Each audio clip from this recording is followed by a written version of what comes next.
And welcome everybody to another edition of the GSMC Sports Podcast brought to you by the GSMC Sports Network. As always, I'm your host, Kenneth Grunfelder, and it's great to have you guys here on this Monday, March 3rd. We have a lot to cover on the show today. Before I get into all that, just want to remind you guys, as always, to tip or donate and get your comments recognized. Make sure to hit that super chat button in the chat if you want to see me acknowledge any thought or comment you may have throughout the live broadcast. Makes the show more lively, more entertaining between myself, the host, and you guys, the viewers. We appreciate you guys' viewership each and every day, so any contribution you can make to the show means the world to us as we put out content for you guys each and every day. And also, the other way to help out the show is by going to the link at the bottom of the show segment on the ticker, GSMCPodcast.net. That is GSMCPodcast.net.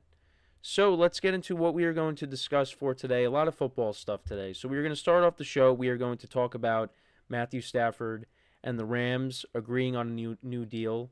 He will stay in L.A., which I said all along that was going to happen, and many others probably said the same thing, and that is indeed what ended up transpiring. So we will talk about that. We will also talk about a trade that went down over the weekend, and that is the 49ers sending wide receiver Deebo Samuel to the Washington Commanders in exchange for a fifth-round pick. So we'll talk about that. We'll also get into talking about the NBA action from this weekend, that comeback by the Cavaliers on Friday to knock off the Celtics. We'll talk about the Knicks and a couple of their wins. LeBron and Luka continue to tear it up. So we'll get into all that stuff as well. We'll talk about Myles Garrett. So the Browns offered him a new contract, and he declined it. So he is really standing firm on, hey, I want to get out of here. So we'll get into that. And then I will continue my season overviews. Today we will talk about the Panthers and what they have to do to improve their team going into next season. So let's get into the first topic, which is talking about Matthew Stafford. So it was confirmed, and basically it was confirmed after my show, along with the production meeting as well that we had. And there was a little bit of a disagreement in the production meeting on if Stafford's going to stay or if he's going to end up leaving. Now, there were some that said he was going to end up leaving because the Raiders had a contract in place. And the Giants also, they offered a significant amount of money too. Like the offers that Stafford got from both the Raiders and the Giants were better. I think the Giants offered even more money than the Raiders. But I think if Stafford were to have gotten traded, he probably would have ended up getting traded to the Raiders. It seemed like the Raiders were ahead of the Giants in terms of the pecking order for Stafford if he ended up leaving. But then you also were getting reports that from Ian Rappaport saying that things were looking better between the two sides, between Stafford and the Rams. It looked like that they were going to come to an agreement, and that is what happened here. And Stafford took less money from the Rams, which I think there was a report out there that said he would be willing to take a little bit less to stay in LA. So that is indeed what ended up happening. And, he got permission to go see what other teams were offering and brought it back to the Rams, I guess. And they were like, all right, how about if we give you this? And he probably said, yeah, let's do that. I want to stay here. And here we are. And Stafford is going to most likely finish out his career with the Rams. Now, this doesn't add any more additional years, but is Stafford really going to go play anywhere else after the contract is up? Maybe they tack on another year or something at some point. But depending on how he plays, which I think he will play well over these last couple of years here, and maybe you tack on another year. And also, depending on if he wants to play, because, retirement he talked about briefly, but we know that wasn't happening. But I did say that now the rest of the quarterback dominoes will begin to fall. But I thought maybe this was going to take a little bit more time. It did not. But this is the first quarterback domino to fall. So Stafford has a new deal, and now the other teams got to say to themselves, all right, are we going to draft a quarterback depending on where they are, or are they going to sign a veteran? Or are you going to do both? For the Raiders, I talked about what Pete Carroll said earlier in the offseason, that This is not going to be a long rebuild. They want to start competing now. So the quarterbacks that are out there, it doesn't seem like they're looking at Aaron Rodgers. Russell Wilson could be a possibility. Sam Darnold could be a possibility. Justin Fields could be a possibility. I am going to do a segment this week where I'm going to predict where the remaining quarterbacks are going to go. What teams are going to end up doing what at that position. But like I said, I just named the free agent quarterbacks. You also got teams that could draft a quarterback. The Titans are at 1. The Browns are at 2. Giants at 3. It seems like the Browns are set on taking a quarterback because we got, more updates on Deshaun Watson. I think he underwent surgery on his Achilles again, going to be out for a significant period of time. They're going to need a quarterback. And they could draft either Shedeur Sanders or Cam Ward. And it's going to be interesting what the Titans end up doing because it's possible they could trade out of the number 1 pick. And there are teams interested in trading up. The Giants, supposedly the Jets are interested in trading up. The Raiders could also be a team that takes a young quarterback because, they're right there to get one if the top 2 guys end up falling. The Jets, it's going to be interesting what they end up doing. If they want to take one of the young guys, if they trade up and, it seems like they want to go into next season with Tyrod Taylor, according to some reports. But we'll see. Now, for the Rams, back to the Rams and Stafford. This only makes sense, right? The Rams came this close. How many times have I said it? They came this close to knocking off the Eagles, who ended up going on and defeating the Chiefs. The Rams are there, and you see what's going on in San Francisco. The Cardinals were more competitive in 2024, but still the Rams were better when they were healthy. Let me add that in because, you go back to earlier in the season and they got destroyed by the Cardinals. But later in the year, the Cardinals had a chance to win the game late, but the Rams won. They won the division. Seattle, Seattle is not a bad team. I think they need to upgrade a quarterback. But they have a good roster. And another receiver that could be on the move is DK Metcalf because he's been part of some trade rumors. But you look at the Rams going into next year. They're not going to have Cooper Kupp. But you figure they're going to get another receiver to replace him. Puka Nacua is going to be the sure number 1, and he's one of the best receivers in the NFL. You have a good running game. I think they need to improve the offensive line because the line got hurt last year. That's somewhere they could address. Maybe some positions on defense as well. But that defensive line got better and better as the year went on with Fisk and Jaden Verse and Jared Verse.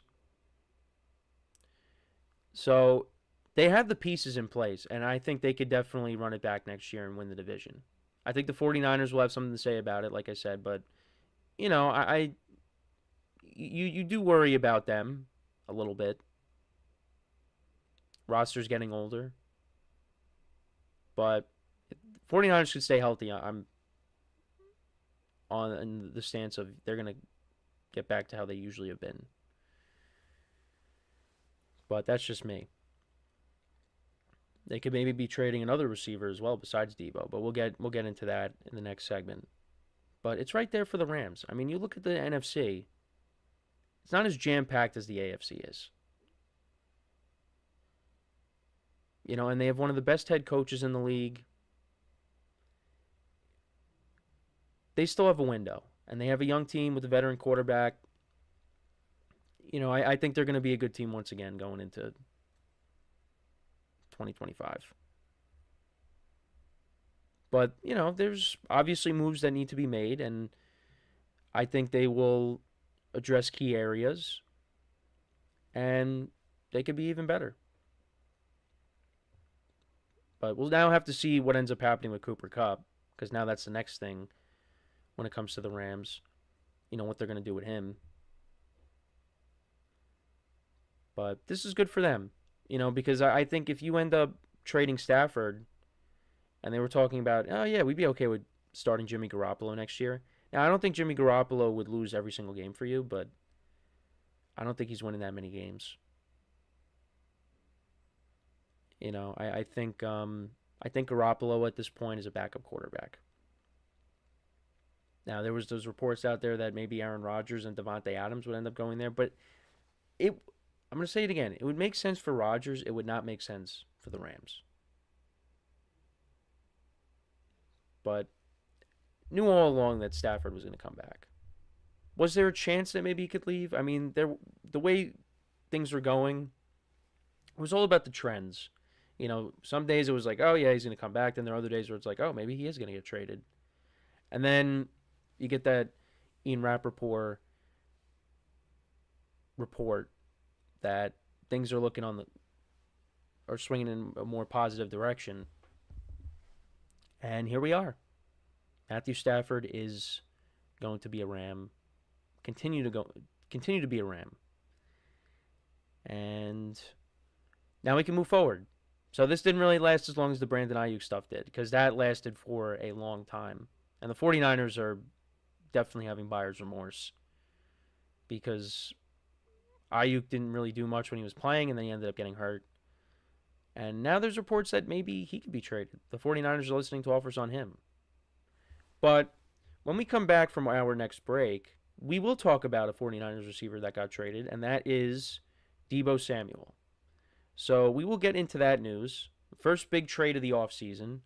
We will talk about that and the impact that has on both teams when we return from our next break. So, with that being said, stick around, and we'll be right back here on the GSMC Sports Podcast. I feel like I'm losing my mind. Is everybody in the world blind? Please, Lord, give me a sign, a sign. I feel like I'm losing my mind. Is everybody in the world blind? Please, Lord, give me a sign, a sign. I wanna be the greatest. Everybody on the fake shit. I look around and feel like everybody is the fakest. I make this every day and I'm impatient, hoping one day I blow up from the basement. Statement, the top is so vacant. I don't hear shit that I think is amazing. Waiting for my day when I'm playing sold out shows for 1,000 faces. Hey, give me that crown, get in my way and to be put down. It ain't your place, all this my town. If I want that shit, then I'll get it right now. I'm losing it, the noose it fits, some losing shit, a stupid myth. You choose to live or choose to dip, you choose to fight or lose your grip and lose a gift. Oh, I feel like I'm losing my mind. Is everybody in the world blind? Please, Lord, give me a sign, a sign. I feel like I'm losing my mind. Is everybody in the world blind?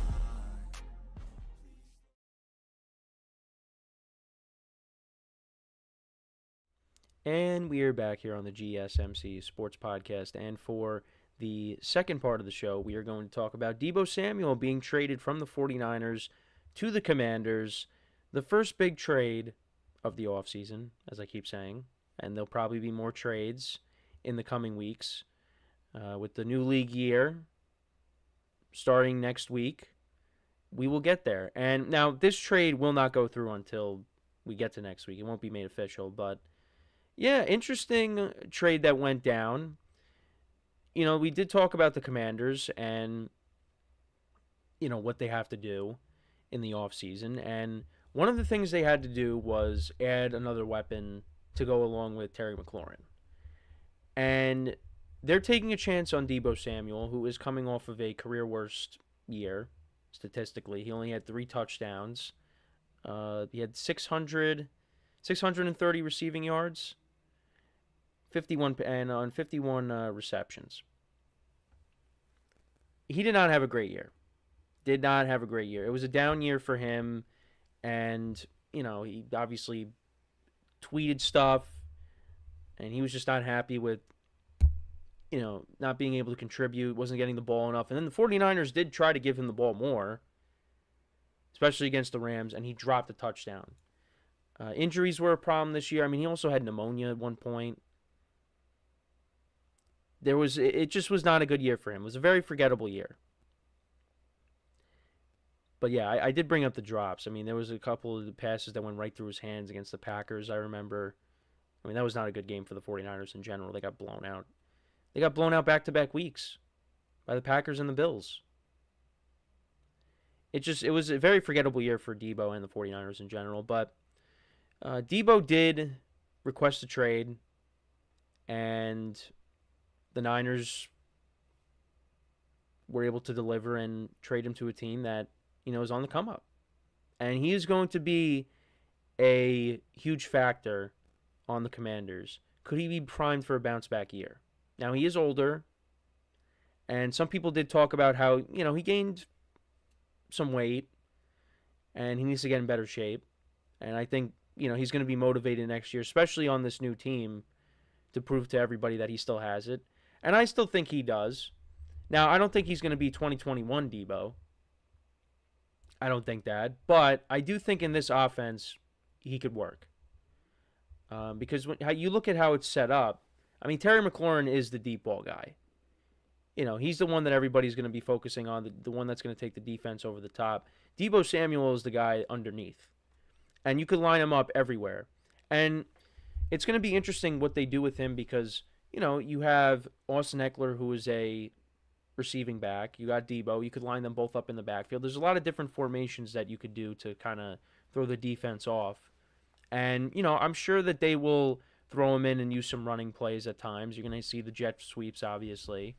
But like I said, he's going to be the guy that's going to be the underneath receiver. And I think they're still going to need more weapons because there's a couple of guys, Olamide Zaccheaus and De'Ami Brown. They're both free agents. Zach Ertz is also a free agent. But I do think that they're going to bring him back. But if you want to take a look at the Commanders and their receivers from 2024. So, that's the postseason. But you look at who led the league and led the team in receiving yards. So you had Terry McLaurin had over 1,000 yards. You had Zach Ertz who had 654. And then after that, now this is amongst the receivers. Olamide Zaccheaus had 506 yards. Noah Brown had 453. Austin Eckler had 366. De'Ami Brown had 308. You have Luke McCaffrey, 168. Maybe he takes a step forward in year 2. But if you put Deebo Samuel on this team, in terms of the receivers, he's the second leading receiver in receiving yards on this team. So this is big to get him to pair with Jaden Daniels. And I really do like the trade for them. And they only had to give up a 5th-round pick. And I think this was beneficial for the Niners because the Commanders pay everything, the rest of his contract. It's really just this year. It's a little over $17.5 million, around that. The Commanders are paying all that. So that helps the 49ers out. That clears up, a chunk of their cap space because there are guys that they need to pay. Brock Purdy. So this gives them a little bit more flexibility. I was surprised that it was only a 5th-round pick. And my friend did, I said that in my sports chat with my friends, and, my friend did bring up, how Deebo just did not have a good year. And I understand that. I'm like, but I feel like they could have got more than just a 5th-round pick. But that's just me. So, yeah, definitely interesting, an end of an era with the 49ers. Deebo did put out a post. It was a short caption. It just said thank you for everything, or thankful for everything, for the 49ers, because that's where he's been all this time. And I think this was good for him and the Niners. A fresh start for both sides. And we'll see if they end up moving off of Brandon Ayuk. And the 49ers, I'm not really, puzzled by this because you have young receivers there. I know I brought up Brandon Ayuk, but you have Ricky Pearsall and you have Juwan Jennings. And Juwan Jennings really proved to you last year at times that, hey, when guys were hurt, he carried the load. He showed you that he could be, the top option on that team in terms of the receivers. He had that huge game against the Rams early on in the year. I think he had 3 touchdowns. He had a big game. And Ricky Pearsall, he flashed some potential there. Going into his second year, full year, staying healthy. Because he had his off the field incident, recovering from the gunshot wound. So now you go into 2025 and you could be either the number 2 or the number 3. You're going to take on a bigger role, and you still got George Kittle there. You hope Christian McCaffrey can bounce back. The defense can stay healthy, and Brock Purdy. Let's see. Let's see how he does. He's going to be looking for that new contract, but I think if he's asking for 50 or 60 million, I don't know if I'm willing to do that. But yeah, I mean, I don't have a problem with this for both sides. Well, for the Niners, more so. I think this is very good for the Commanders, and I don't think they won't be done yet. They have a lot of cap space, and now, they got to take on this chunk from Deebo, but they're able to afford it. And let's see if they go out and get another weapon. Maybe they bring back one of the receivers that's a free agent. Maybe they bring back De'Ami Brown, who had a good postseason. I don't know. But, they could either draft one or, maybe there's someone you want to sign. Or both. But I do like this move because I do think Cliff Kingsbury is going to be able to utilize Deebo in the right way. And everybody, defenses are going to focus on Terry McLaurin. And, if they bring back Zach Ertz, that'd be great. And then you got Deebo. And so I think Deebo is one of those guys that I think could have a bounce back year. He's got to stay healthy too. And like I said, he's a player that I think is going to be motivated. Now, I don't think there's that many years left with Deebo because, he's kind of, I guess we could say, he is on the decline. But I do think you could get a couple of good years out of him if, they do bring him back. If he has a good year. If he doesn't have a good year, then he's gone. But if he has a good year, then you say, all right, you know what? Maybe we bring him back. So, we'll see how it goes. But the Commanders, that's a team to watch out for next year again. Because, we thought, oh, yeah, it was a nice story. They get to the playoffs. No, they made it all the way to the championship game. They want to sustain this. And the other thing, too, is, forgot to bring this up, but this was a likely spot for Deebo because of the fact that Adam Peters, who's now over there, he was with the 49ers in the front office. Worked with John Lynch. So that also makes sense for Deebo having to go here. Now, it stinks as a Giant fan because now he's in the NFC East. So it is what it is. You just got to deal with it. But then again, you could also point to, well, Deebo wasn't good last year. I guess, but I think he could bounce back. But you guys know me. For some reason, I'm always positive with these guys. Oh, yeah, he'll bounce back. No problem. But I do like the fit. I really do. The Commanders addressed the need. And, for the 49ers, like I said, let's see if maybe they trade Ayuk. That would be quite something. They give him that new contract, and then he's gone. They trade him. So, but that Avengers team that, Brock Purdy has been surrounded by, it's slowly breaking up. So we'll see how he steps up. But Deebo, I think, if they lose McCaffrey for the year again or something, then I think we got to pay attention. I mean, we saw it a little bit. But I think, given what happened with the Niners last year, Purdy did not play bad.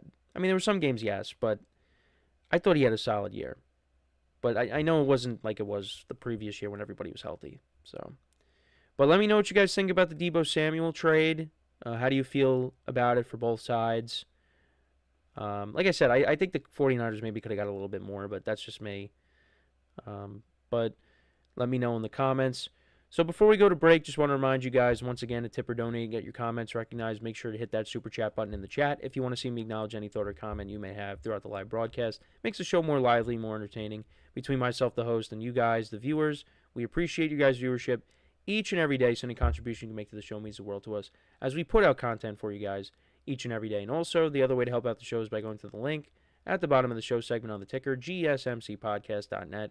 That is GSMCPodcast.net. So when we come back from our next break, we will talk about the NBA action from over the weekend. We'll talk about the Cavaliers and their comeback against the Celtics. Also a couple of Knicks overtime winners as well, or overtime wins.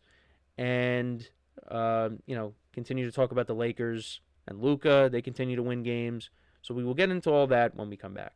So with that being said, stick around, and we'll be right back here on the GSMC Sports Podcast. Looking for your daily fix of sports talk without having to pay for it? GSMC Sports Network is available on YouTube. Just search GSMC Sports Network. Get your fix of daily sports talk shows on YouTube, absolutely free. NFL, college football, NBA, MLB, MMA, UFC, fantasy football, and so much more. GSMC Sports Network has shows running all day long, with new sports shows starting every 2 hours. Just like on your favorite cable sports channel, except GSMC Sports Network is absolutely free. Just search GSMC Sports Network on YouTube to catch one of your new favorite shows, like the GSMC College Football Podcast, Chip Shot Football Podcast, Hoops and Heels Women's Sports Podcast, GSMC Basketball Podcast, and so many more. Check it out for yourself. GSMC Sports Network, now available on YouTube absolutely free. Search GSMC Sports Network on YouTube right now.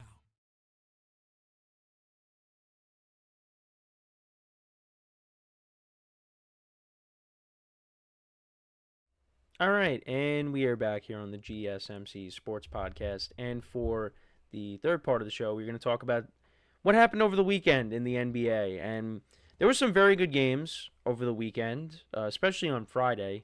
You had a couple of thrilling matchups. You had the top two teams in the Eastern Conference.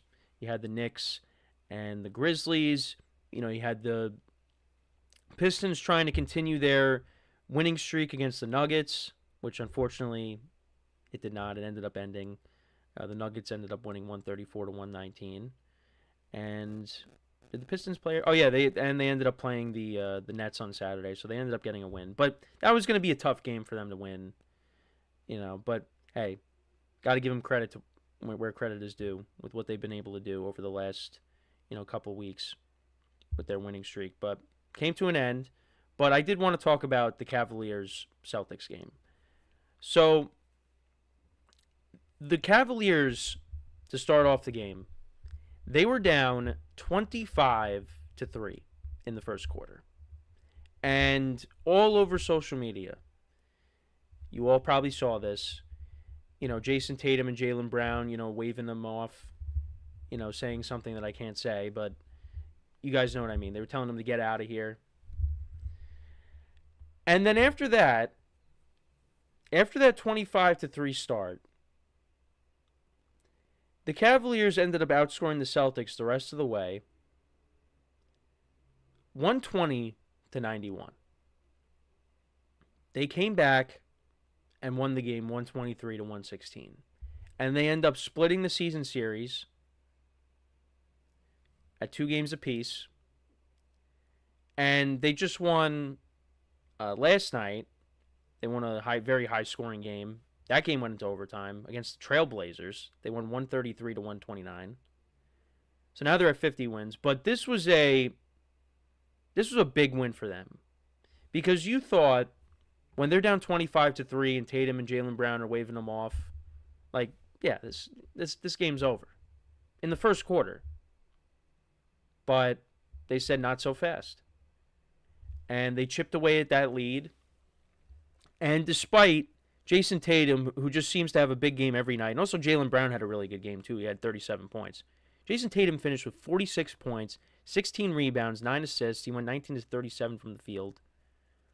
Despite that, Cavs came back and won the game. And looking at the stats between both teams, they shot around the same. Shot the same amount of three-pointers. Celtics went 17 of 39 from three. Cavs went 17 of 40.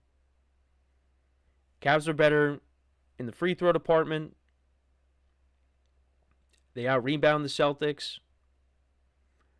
Celtics had more turnovers in the game. And also looking at the benches too. Cavs got more contributions from their bench on Saturday or on Friday. Celtics only got 6 bench points from Pritchard. Now, the Celtics were missing Drew Holiday. They were also missing Kristaps Porzingis. They were not available. But I'm sorry, you're up 25-3 at home. You can't. How do you blow that? Now, the NBA is also a sport of runs. You know, where you have teams like the Celtics, they'll go on a run, and then all of a sudden the Cavs will put something together, which they did. And then all of a sudden the game ends up being closer than it initially was looking like. But I don't know, just the way that game was going, you thought, yeah, Celtics are just going to run away with this thing. But give the Cavs a lot of credit for hanging in there. Donovan Mitchell finished with 41 points on the night. Evan Mobley, 17 points. Jared Allen had 10. Darius Garland had 20. That was a big win for them. And, you know, I talked about them a little bit, you know, since I've been doing this show. There are people that still are not fully on board with the Cavs and not really buying into them yet. But they're in first place for a reason. And Kenny Atkinson is a good coach. He's showing you that with this team. Because this team before him, you know, they're just, you know, a middle of the Eastern Conference. You know, they're a 4th or 5th place team. And then they get maybe they'll advance to the second round and get knocked out. But this team is now at 50 wins. You know, they could definitely get 70 wins. Maybe they'll get at least, I think they'll at least get to 60. Right? But, you know, 60 plus wins. But, 70 is, there's definitely a possibility that they could get to 70 wins. They might fall, they're probably going to fall short. But 60 definitely they can get to. And the other thing, too, is this is like their 3rd double-digit winning streak of the season.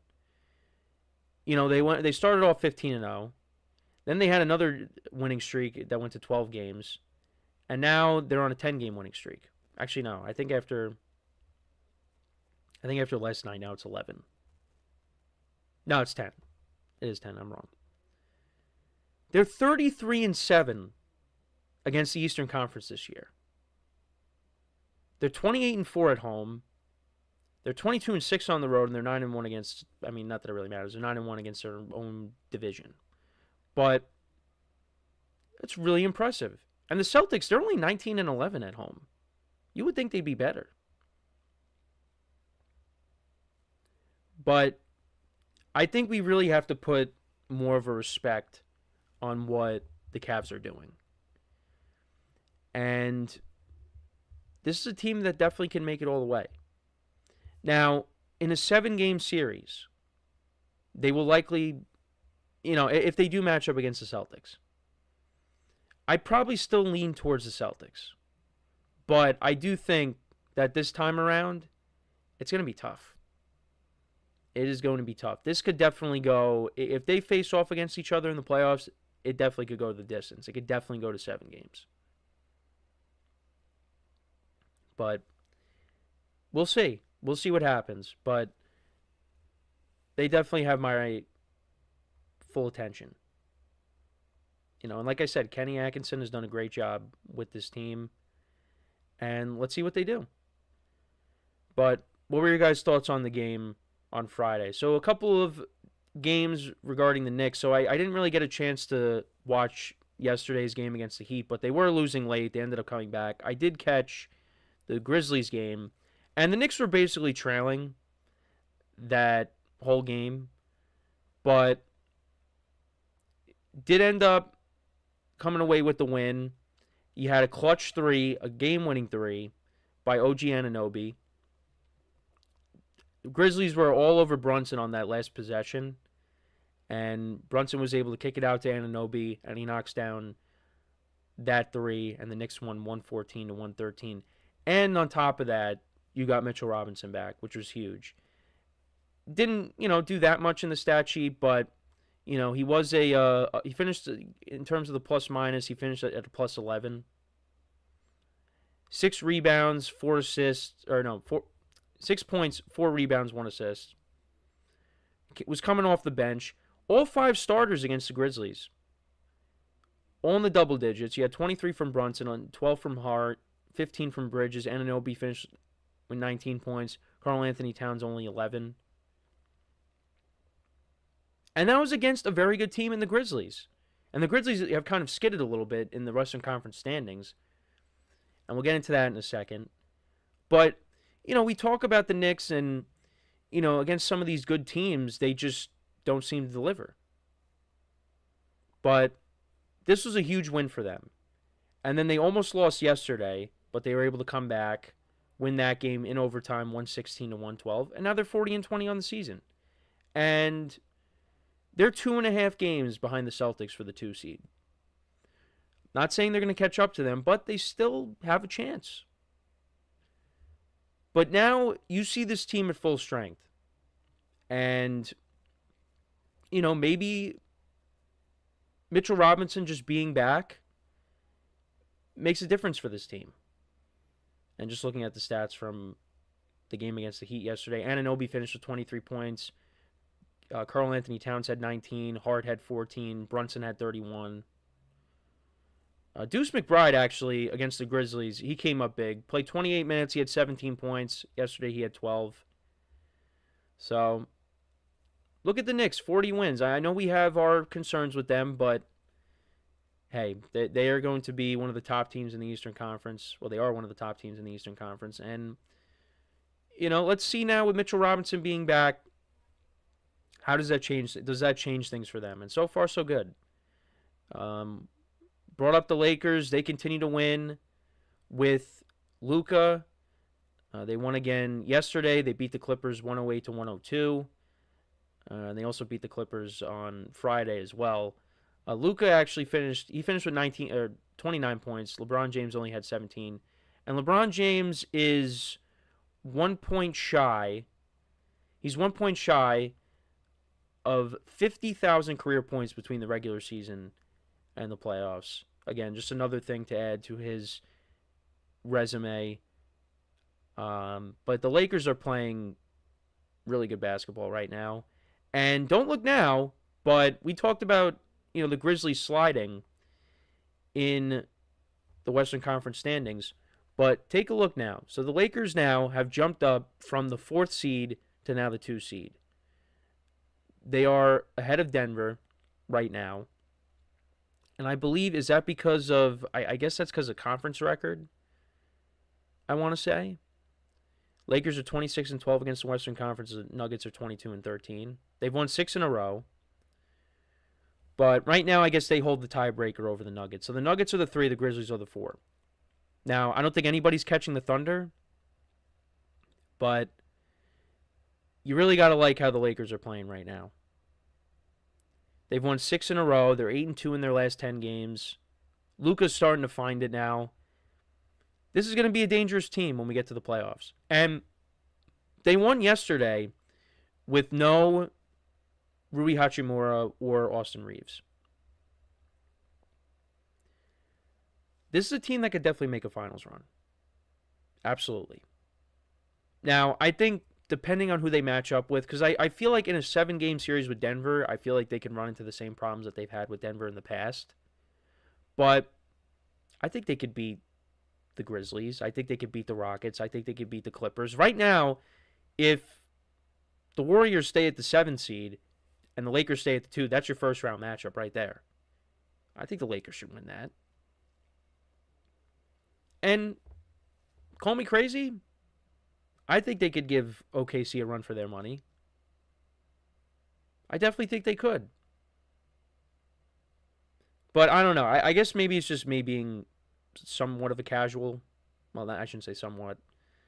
But I feel like Denver's the only team. I mean, you never know. But Denver, I think, would be the worst matchup. If they had the matchup against Denver, I feel like they wouldn't beat them. But that's just me saying that. But they got Luka this time around. So I like how the Lakers are playing. The 2 seed is what they're going to probably stay at. They're not going to get any higher. You're not catching up to the Thunder. The Thunder have built up such a big lead. It's not happening. In 10.5 games with, a few weeks left in the regular season here, a month left. I don't know if it's going to happen. No, not that I don't know. It's not happening. But being at the 2 seed, you'll take that. You'll take that. So that's basically kind of a brief recap of the games from over the weekend. What was your favorite part of this NBA weekend? We're getting to the playoffs. It's a month away. Regular season is a month away from being over, and then we go from there. So, but some good games from over the weekend, some statement wins, and we'll continue to follow it as we go along here. But let me know what you guys think though about the games from over this past weekend. So we're going to take our next break. When we come back, we will talk about Myles Garrett. He rejected a contract offer from the Browns, so we will get into that, and I will give you my thoughts on it when we return from our next break. So with that being said, stick around, and we'll be right back here on the GSMC Sports Podcast.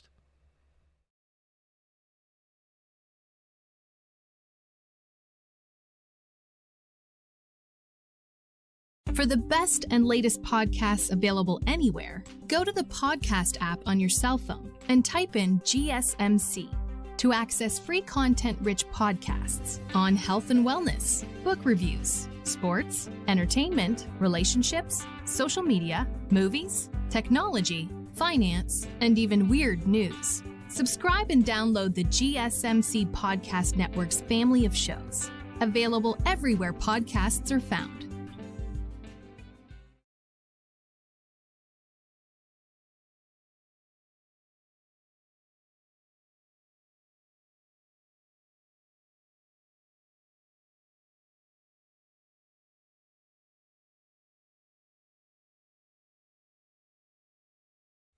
All right, and we are back here on the GSMC Sports Podcast, and for the fourth part of the show, we're going to now talk about Myles Garrett and him rejecting a contract extension from the Browns recently. And we talked about this on Friday in the production meeting, but, when you see the Browns offer Myles Garrett this huge contract and he doesn't want it, it's basically telling you that he really wants out. He wants to win. And he's been with Cleveland for a long time. A couple of years where they made the playoffs. But other than that, the Browns have been very disappointing. It was a complete 180. In 2024, it was a complete 180 of the previous year. Right? And he's just had enough. Garrett's camp has slammed the door shut on negotiations for a new contract with the Browns. And ESPN confirmed this on Thursday. He is not open to a new contract. And he requested a trade earlier in the offseason. And he has talked about wanting to win a Super Bowl. He doesn't want to be complacent. He's been with the Browns for 8 years. It's time to... He believes it's time for him to go somewhere else. And the Browns, they don't want to trade him. They want to keep him because he is a cornerstone of their franchise. But he's had enough. He's had enough. And it's amazing how fast his contract went because he signed a 5-year contract back in 2020 and it's close to being done already. And he doesn't want to be part of a rebuild, and that's kind of where the Browns are at right now. This Deshaun Watson deal really set them back. And in a way, you can't really blame the Browns for what they did because they thought that they were getting an upgrade at quarterback over Baker Mayfield.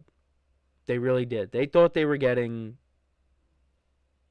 a much better player in Deshaun Watson than what they have gotten. But, between all the off-the-field stuff and, think about it. He sat out for a whole year. And then he comes back, and he was very rusty, and then he just, when he plays, he wasn't very good, and then he would get hurt. Injuries have been a problem. Back-to-back years with season-ending injuries. And on top of that, the same injury that he suffered, it happened again in a span of several months. And now the Browns are just in a tough spot. And, yeah, it's time that they, go in a different direction with quarterback. Like I said, I was willing to give Deshaun Watson at least, I guess, one more chance to be the starting quarterback. And he got hurt. And even before he got hurt, he was not playing well. So, it's time to go in a different direction with quarterback. Now he's expected to miss a lot of time. To be honest, I would be surprised if he plays another down of football. I really would. Because if the Browns draft a quarterback and you sign a veteran, and that's what you do for 2025. And if they somehow can cut ties with Deshaun Watson, who's picking him up? Who's picking him up? I don't think anybody is. So that's something that we got to see what happens down the line. But for right now with Myles Garrett, it's just he's been frustrated with how this team has been. Things started to turn around with Baker Mayfield. They got rid of him. They brought in Deshaun Watson, and it's just flopped. So he wants to go to a team that can win a championship. And you hear that, who knows, the Eagles? Could you imagine the Eagles getting Myles Garrett? Put him on that defense? We saw what that defense did in the Super Bowl against Patrick Mahomes. Now, and they didn't blitz Patrick Mahomes once. Now you're talking about trading for one of the best defensive players, one of the best edge rushers in the league, and you put him on that defense, it's game over. Now, I don't know if that's going to happen, but you do hear that, and you're thinking, oh, no. Please, no. But the Eagles are a team that they could figure it out and do it. Why not? If the Eagles want to become that next dynasty, they'd trade assets and get Myles Garrett. Why not? But it will come down to money, because how are they going to be able to afford that contract? But if they were to do it. And we have a fellow GSMC host in the chat, Mr. Eric, who does a great job hosting the Wrestling Laurierette podcast. Also won a weekly prize in my CBS spread pool. He asks, so if Garrett is destined to leave, does that alter the Browns' draft strategy? I think they'll go for Ashton Genty and sign Daniel Jones. Ha ha ha, Browns tanking. Yeah, listen, I don't think with their pick, I mean, it looks like, I talked about this earlier in the show, they look like they're set on taking a quarterback at 2. Now, running back's interesting because it doesn't look like they're going to bring back Nick Chubb. He could be going elsewhere. So maybe with this running back class the way it is, they can maybe go out and draft a running back. I mean, the defense, if they get rid of Myles Garrett, like if they get rid of Myles Garrett before the draft, and you know what? It's possible because we've seen big trades happen during the draft. We talked about this on Friday in the production meeting. You know, you had the A.J. Brown trade happen. We could very well see the Browns maybe trade Myles Garrett during the draft, and maybe they take, an edge rusher or something. Maybe they take Abdul Carter with the number 2 pick. Well, I shouldn't say that because now with the news coming out that, he's dealing with a bit of a foot injury, he could potentially slide. And maybe the Eagles take Abdul Carter. Maybe the Eagles get Abdul Carter and they trade for Myles Garrett. Could you imagine that? Nah, it's not going to happen. But the Browns, I think, are set on taking a quarterback. Daniel Jones, it's interesting where he could potentially end up. During the combine, Eric saying during the combine, Jackson Dart looked good. Listen, I hope that's, for me, I want the Giants to take one of the top players and then maybe try to get a Jackson Dart in the second round. Now, it's easier said than done, but that's just my way of thinking at the moment. But I did watch a little bit of the combine. You know what? I just really can't get into it. They did talk a lot about Shedeur Sanders and how he wasn't throwing, but I just really couldn't get into it. I did watch the 40-yard dash. With the receivers. One of the quarterbacks actually ended up running it too. But yeah, I really can't get into it. And if I want to watch the highlights of these players, if I want to get tape on these players, watch the the highlights and the all 22, which I don't have access to. But yeah, that's how I would that's how I would watch it.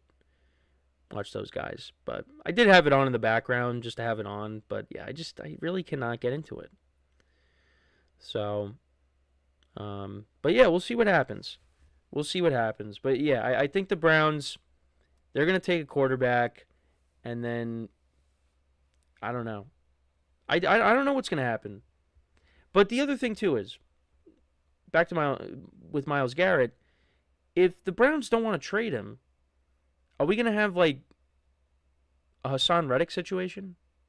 Now, a little bit different because Hassan Reddick wanted a new contract. Myles Garrett wants to get traded and then get a new contract. He wants that new team to give him a new contract because he doesn't want a new contract with the Browns. So, could it be like Myles Garrett doesn't get traded and then, he ends up just holding out and not playing? Is that what's going to happen?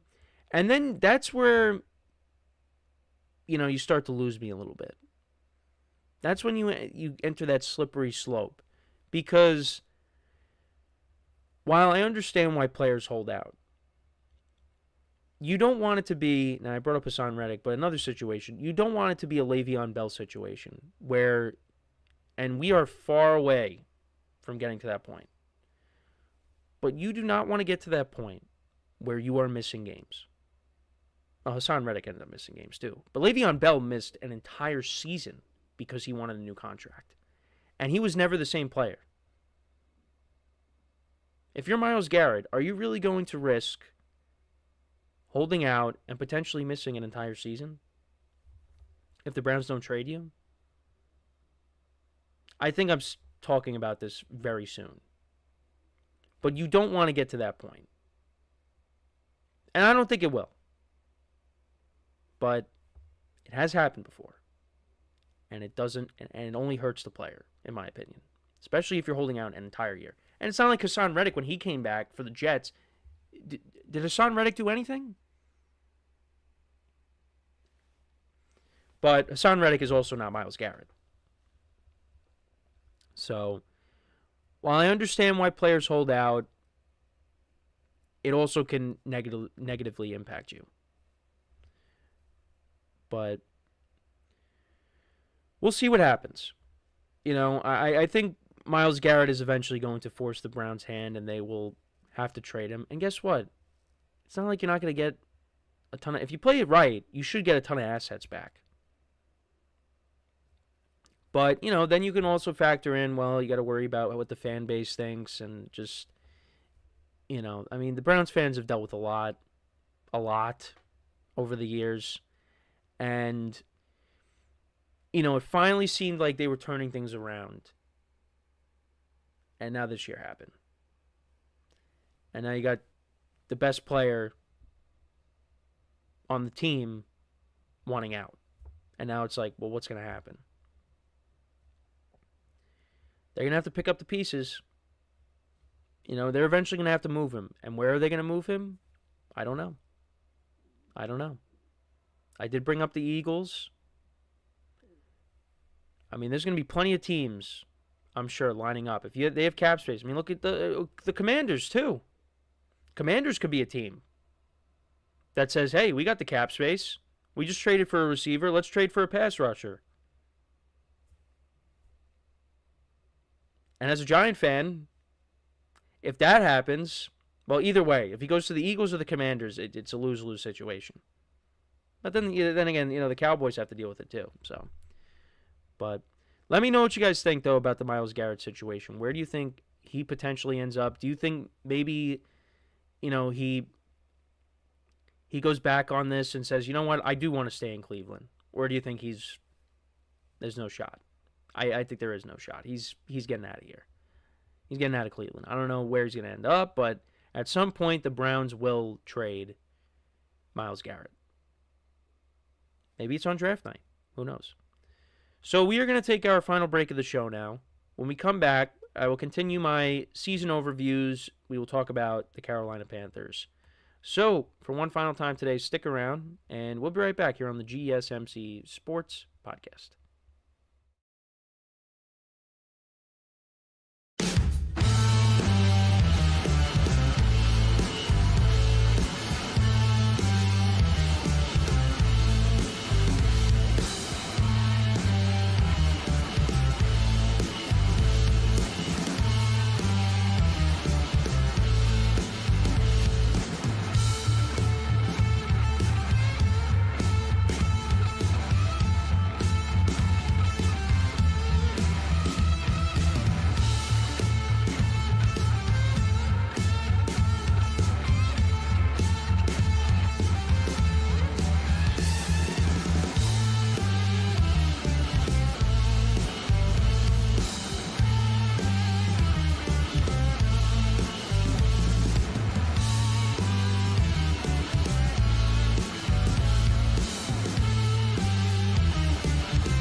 And we are back here on the GSMC Sports Podcast. And for the final part of the show, we are going to now talk about the Carolina Panthers, how their season went, and what they have to do this offseason, to improve their team, as we've been doing. This was 2024. It did not start off great. Now, I'm not saying that they had a good year, but they did finish the season on a high note. They did. Bryce Young did not play well the first couple of games. He ended up getting benched. They put in Andy Dalton, and he won that game against the Raiders, but then everything went back to how it usually was with the Panthers. And then eventually, Bryce Young got reinserted into the starting lineup, and he ended up playing fairly well. And the Panthers, they ended up finishing with 5 wins on the year, which is not great. But compared to how they looked at the beginning of the year, they showed you something. And Bryce Young finished with 15 touchdown passes to 9 picks. And you take a look at how he finished off the year. His final 3 games, he did not throw an interception. He had 3 touchdowns in that overtime win against the Falcons. And, they played spoiler. They knocked the Falcons out of the playoffs, essentially. I mean, well, the Bucs won, so it would have been that way either way. But still. And, the Panthers had a couple of bad breaks. They had a chance to beat the Eagles in Philly. He played well in that game. And, they pulled off a comeback. Well, they didn't pull it off, but they almost pulled off a comeback against the Chiefs. And then, of course, the Chiefs at the end of the game, they had to win, on a game-winning field goal. But, those are the 2 teams that represented both conferences in the Super Bowl. And the Panthers played them tough. They did. And there was also the overtime game against the Bucs where, if Chuba Hubbard doesn't fumble, they probably win that game, and maybe that changes how things go in the playoffs for, the NFC South. But he played well. And if you're a Panthers fan, you got to be encouraged going into this season, going into next year. Now, the Panthers do have a lot of work to do with the roster still. They did pay Chuba Hubbard during the season. They gave him a 4-year extension, and he put together his best season as a pro. He had almost 1,200 yards rushing, 10 touchdowns on the season. He did get hurt towards the end of the year, but he's going to be your lead back going into next year because Jonathan Brooks, who they drafted out of Texas, he ended up tearing his ACL again, so he's going to be out. Their leading receiver was Adam Thielen, who missed some time due to injury. He had 615 receiving yards on the year, 5 touchdowns. Xavier Legette, their rookie, fell short of 500 yards, 4 touchdowns on the season. Jalen Coker, the rookie, or another rookie, I believe. He also, on the year, he had 478 receiving yards and 2 touchdowns. They did bring in Deontay Johnson to kind of help out the team, and he ended up playing for 3 different teams. The Panthers, the Ravens, the Texans. With all those teams, he was not good. He was not a good pickup. Actually, did he also? Oh no, never mind.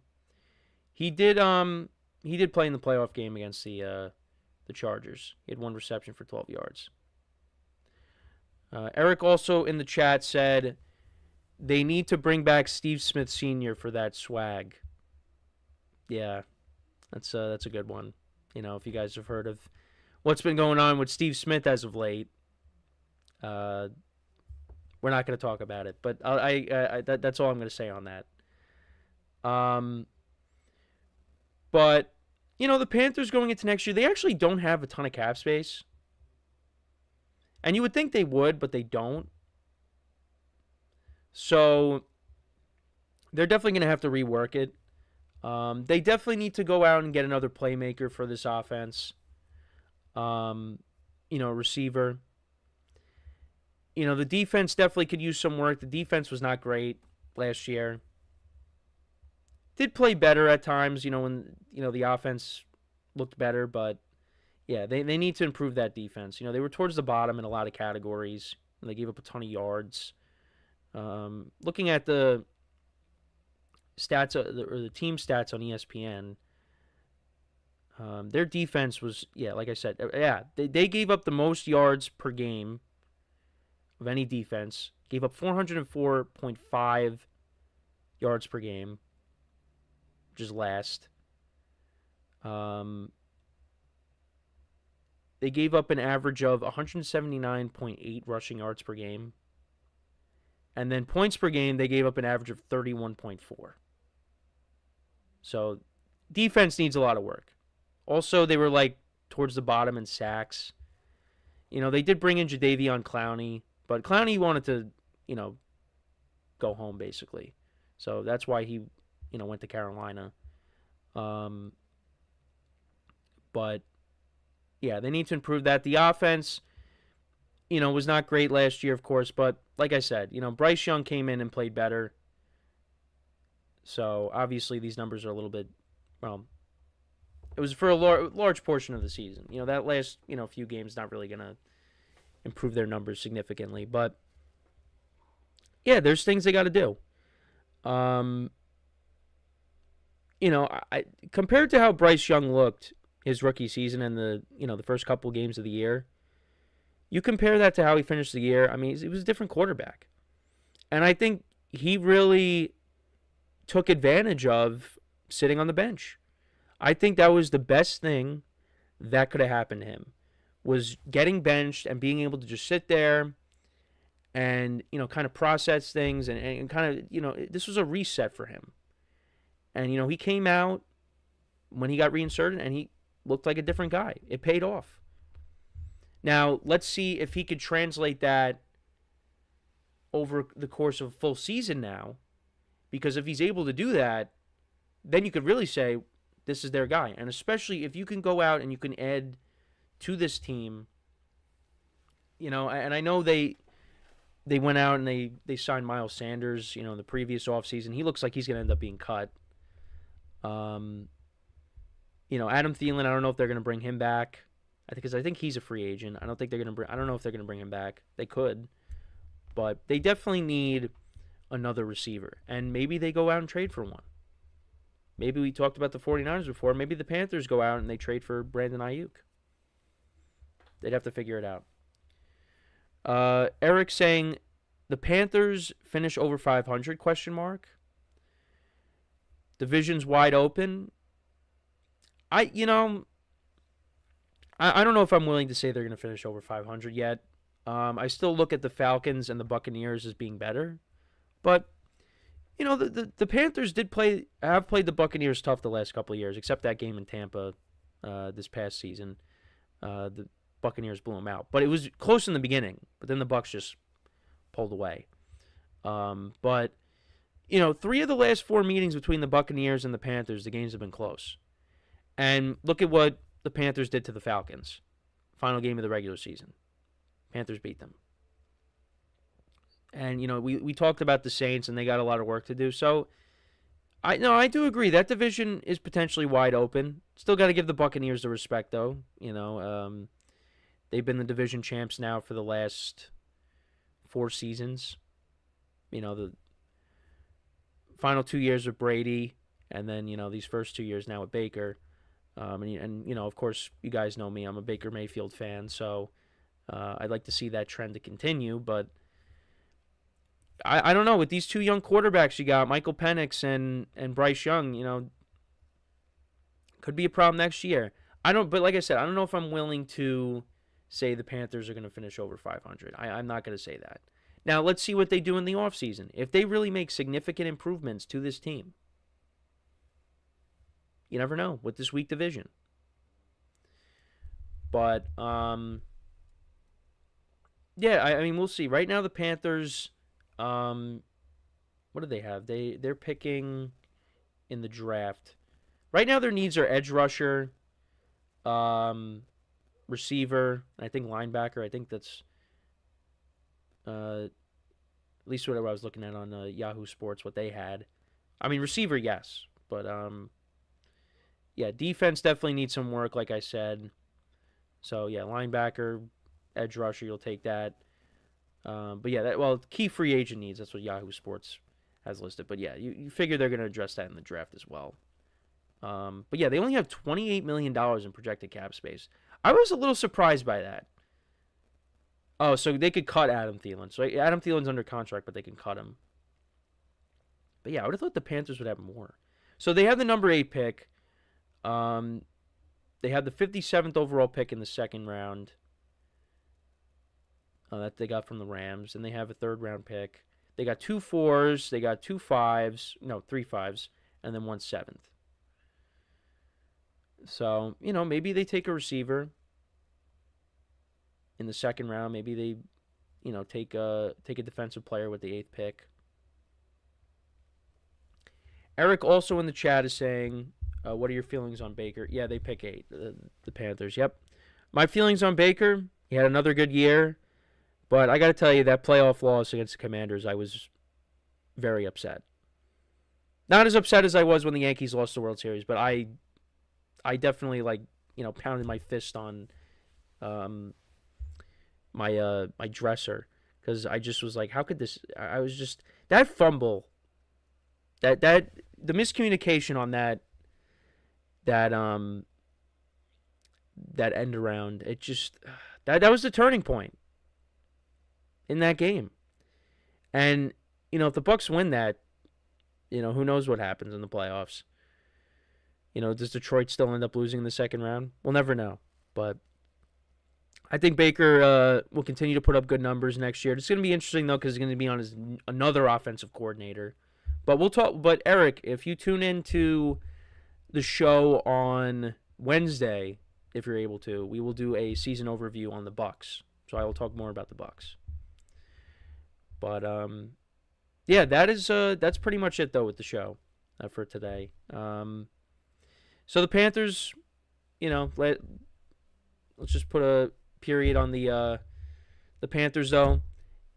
they could be in for a even better season in 2025. But I'm not going to say they're going to go as far as finishing over 500. Let's see what they do this offseason. And Eric also said that fumble, horrific. Yeah, it was. It was. And that's the second one-score loss in the playoffs over these last couple of years, you know. But yeah, that is pretty much it for the show for today. Thank you guys for tuning in. Eric, I will see you in about 20 minutes for the production meeting. Appreciate the comments and tuning in. We'll be back again tomorrow, same time. Make sure to tune in. Make sure to check out all the other shows. Make sure to check out Eric's show tonight. Well, for me, it would be tonight. For him, it would be, well, actually, yeah, it'd still be tonight. Just a little bit earlier because we're in different time zones. But, yeah, make sure to check out Eric's wrestling show if you're a big wrestling fan. And all the other shows as well. Like I always say, make sure to leave a like, comment, and subscribe to the video. And, yeah, until next time, I'm Kenneth Grunfelder signing off from the GSMC Sports Podcast brought to you by the GSMC Sports Network. Have a good day, and I will talk to you guys tomorrow. Take care.